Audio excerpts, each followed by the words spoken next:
آپ نے سنا ہوگا حضور نے سورہ رحمان کے بارے میں فرمایا ہے، سورۃ الرحمن عروس القرآن. یہ سورہ رحمان جو ہے یہ قرآن کی دلہن ہے. جیسے دلہن کو آپ خوشنما لباس پہناتے ہیں، آراستہ پیراستہ اس کو گہنے اور اس کو زیور پہناتے ہیں، تو جس طریقے سے سجاتے ہیں آپ دلہن کو، اللہ تعالیٰ نے ایک سورت قرآن مجید میں یہ ایسی رکھی ہے سورہ رحمان کہ اسے خوب سجایا ہے. اس میں الفاظ کا در و بست، اس کا اپنا ایک ڈیوائن میوزک ہے. وہ تو اللہ تعالیٰ قراء جو ہے، خاص طور پر مصر کے قراء، اللہ تعالیٰ ان پر رحمت نازل فرمائے، ان کی خطاؤں سے درگزر کرے. جس طرح قرآن کے انٹرنسک میوزک کو انہوں نے واضح کیا ہے. واقعہ یہ ہے کہ اگر یہ لوگ نہ ہوتے، شیخ عبد الباسط محمد عبد الصمد، شیخ محمود خلیل الحصری، یہ لوگ کہ جنہوں نے قرآن کے اس غنا، میوزک، یہ لفظ جو ہے آپ حیران نہ ہو کہ میں یہ کوئی شاید توہین کر رہا ہوں قرآن کی، حضور نے یہ لفظ استعمال کیا ہے. تغنو، اس قرآن کو اچھی سے اچھی خوشلحانی کے ساتھ پڑھو. من لم یتغن بالقرآن فلیس منا، جو قرآن کو بہتر سے بہتر انداز میں، اچھی سے اچھی آواز میں، خوشلحانی کے ساتھ پڑھنے کی کوشش نہیں کرتا، وہ ہم میں سے نہیں ہے. بلکہ ایک مرتبہ حضور رات کے وقت آپ گشت پر تھے اپنے ساتھیوں کے حالات معلوم کرنے کے لیے. حضرت ابو موسیٰ اشعری رضی اللہ تعالیٰ عنہ ایک صحابی ہیں، ان کے گھر کے پاس سے گزر ہوا، وہ رات کو تہجد پڑھ رہے تھے، کھڑے ہوئے کیف کے عالم میں قرآن تلاوت کر رہے ہیں. حضور کو بہت پسند آئی ان کی قرات، کافی دیر تک وہاں کھڑے سنتے رہے. اب انہیں کیا پتا کون سن رہا ہے. بالکل اسی طرح سمجھ لیجئے ایک بات یاد آئی ہے.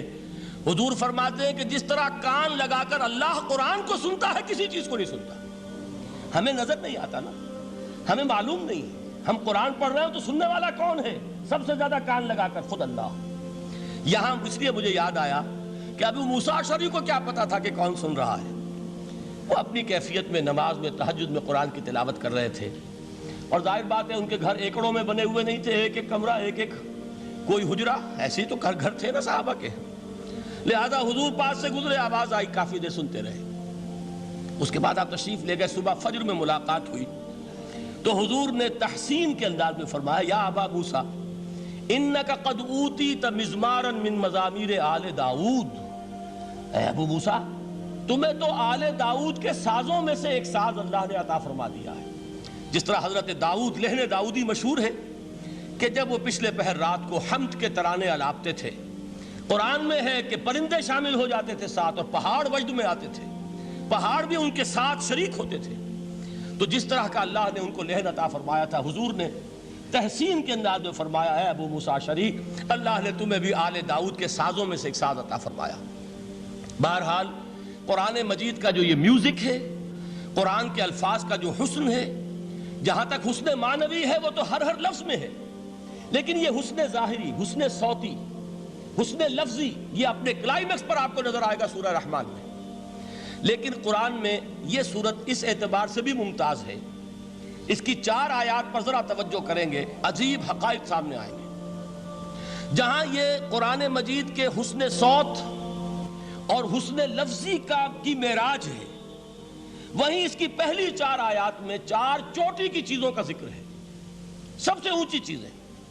پہلی آیت کیا ہے؟ الرحمن. ایک آیت ہو گئی. رحمان کیا ہے؟ اللہ کا نام ہے. کبھی آپ نے غور کیا اللہ کے ناموں میں سب سے پیارا نام کون سا ہوگا؟ رحمان. کیوں؟ اس کا مادہ کیا ہے؟ رحمت. ہمیں سب سے بڑھ کر جس چیز کی ضرورت ہے وہ کیا ہے؟ رحمت خداوندی. نام اچھی طرح سن لیجئے اس حضور کے قول کو. حضور فرماتے کوئی شخص جنت میں مجرد اپنے عمل کی بنیاد پر داخل نہیں ہو سکے گا جب تک کہ رحمت خداوندی دستگیری نہ کرے.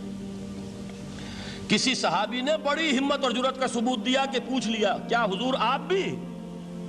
جب آپ نے فرمایا کوئی شخص داخل نہیں ہو سکتا جنت میں محض اپنے عمل کی بنیاد پر جب تک کہ رحمت خداوندی جو ہے وہ دستگیری نہ فرمائے. پوچھا گیا کیا آپ بھی؟ آپ نے فرمایا ہاں میں بھی. آپ انداز کیجئے کہ اگر محمد الرسول اللہ بھی رحمت خداوندی کے ضرورت مند ہوں تو تاب دیگراں چے رسد، ہماری تو سب سے بڑی ضرورت رحمت خداوندی ہے. اب یہ رحمت جو ہے قرآن مجید میں اللہ تعالیٰ کی یہ شان 2 الفاظ کے ذریعے سے آتی ہے، رحیم اور رحمان. اور کوئی مادہ نہیں ہے جس سے 2 نام بنتے ہوں اللہ کے. لیکن یہ مادہ ہے واحد رحمت کا کہ جس سے رحمان بھی ہے رحیم بھی ہے۔ رحیم صفت مشبہ ہے، رحمت دائم ہو جائے گی، مستقل ہوگی تو رحیم کہیں گے۔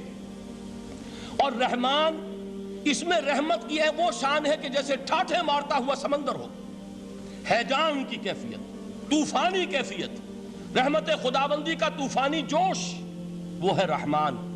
آپ تو رہتے اس علاقے میں ہیں، آپ کو معلوم ہے عرب اگر بھوکا مرا جا رہا ہو تو کیا کہے گا؟ انا جوعان۔ پیاسا مرا جا رہا ہو انا عطشان۔ بہت غضبناک ہوگا غضبان، غضبان آصفہ قرآن میں آیا ہے، بہت غضبناک۔ رحمان جس کی رحمت جو ہے جوش میں ہے، ٹھاٹھے مارتے ہوئے سمندر کے مانند۔ تو یہ اللہ تعالیٰ کے ناموں میں سب سے پیارا نام۔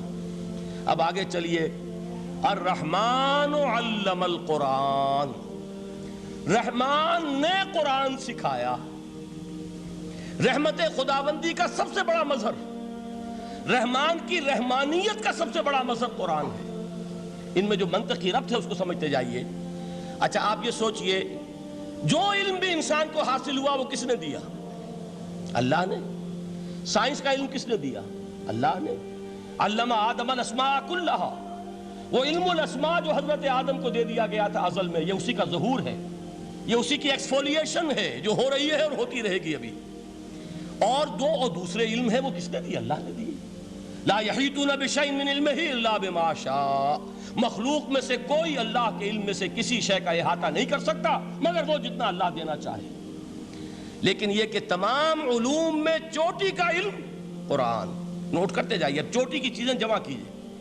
اللہ کے ناموں میں چوٹی کا نام رحمان، اللہ نے جو کچھ انسان کو سکھایا اس میں چوٹی کا علم قرآن۔ خلق الانسان، انسان کو پیدا فرمایا۔ سوال یہ کہ حیوانات کو کس نے پیدا فرمایا؟ آسمان کس نے پیدا کیے؟ زمین کس نے پیدا کی؟ فرشتے کس نے پیدا کیے؟ کیا مطلب خلق الانسان؟